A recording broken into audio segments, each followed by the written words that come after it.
more shallow, but the low point still to be just after. The halfway position where my hands are no higher than my waist, I've made more or less a half goal swing.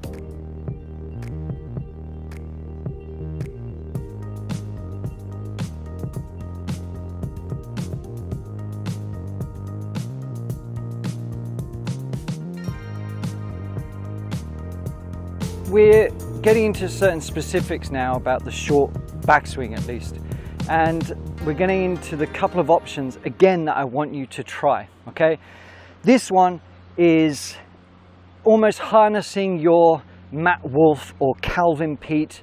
Some people have thought of this a bit like Leadbetter's A swing. It's just a much simpler sort of version of it, and this swing's been around for ages. It's just Leadbetter's obviously David Leadbetter, he's got a huge name, but you know, people have been sort of teaching and utilizing this swing type for quite a long time, well before Leadbetter. So I will give him some credit because he brought it back to light, but I've used this on the students for years, and actually I've used this swing when I haven't played much, or even when I didn't pick up a club for like 2-3 years because I hated the game. This was one of the ways that I got back into it, which is quite, you might like to know. But what we're talking about is everything else is the same that we've discussed earlier, okay? So everything else is the same. But what we want is a steeper shaft going back. Why?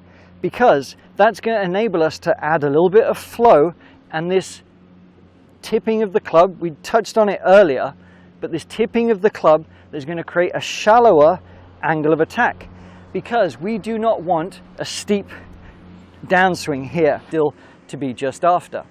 So if you've got the setup right, or we have more weight on the lead side, the feeling we're going to have is the butt of the club is going to point towards the heel, the thigh rather, as we take the club away. But the checkpoint is your shaft, you're not going to probably quite get there. You might realistically get about here, even if you try and get to here, okay? But we're trying to almost match our spine angle with the shaft, because about from there, as we transition back down, the shaft is going to tip over and get into the slot where we can just sort of fire the hands, all right? Now remember, it's very key to have suppleness in the wrist, very, very key. I will keep saying it because it is crucial, all right? But we make our start of our swing back. Our checkpoint is the butt of the club is pointing towards the thigh. And notice, just by the halfway position where my hands are no higher than my waist, I've made more or less a half goal swing. My body is sort of turned, my hips are turned, and all I need to do now from here is transition back, okay, as like my energy goes back, which we're going to talk about, and I am making a full enough goal swing. And this just feels a bit more repeatable. For people that, you know, if you struggle with pulling the arms in a little bit, or turning too much, or thinking you've got to make a bigger turn, to feel like that club is staying outside of the hands constantly here, okay? We don't want the elbow too cramped. We still want that width that we talked about, but the hands are a little bit more this way.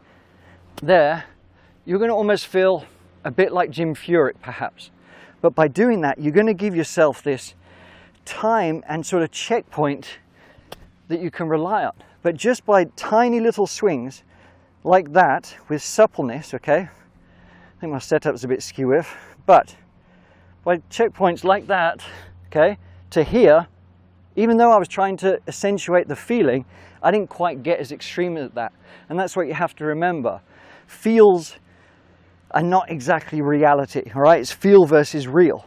So to begin with, you might want to test this out and see what kind of strikes you get. And you might like that delayed sort of feel of shallowing. You might feel a bit like Garcia or Furyk, as I said. But that movement gives you the time. Because if you have a tendency to be this way, where we take it on the inside and over the top, we're reversing that pattern. But it's a very short swing. The arms, the hands are only really moving a couple of feet. And that's it. We combine that with the wind-up, we are going to be in a nice, comfortable position to hit the ball, all right? So start small, hit a few little diddy shots to begin with, okay? Nothing exaggerated, nothing too hard, but just try and feel that movement there and then back. Don't worry about the downswing too much for now, but notice the checkpoint and swing through, okay? It might feel a bit strange to begin with, but it might be the key that you're looking for with every club in the back.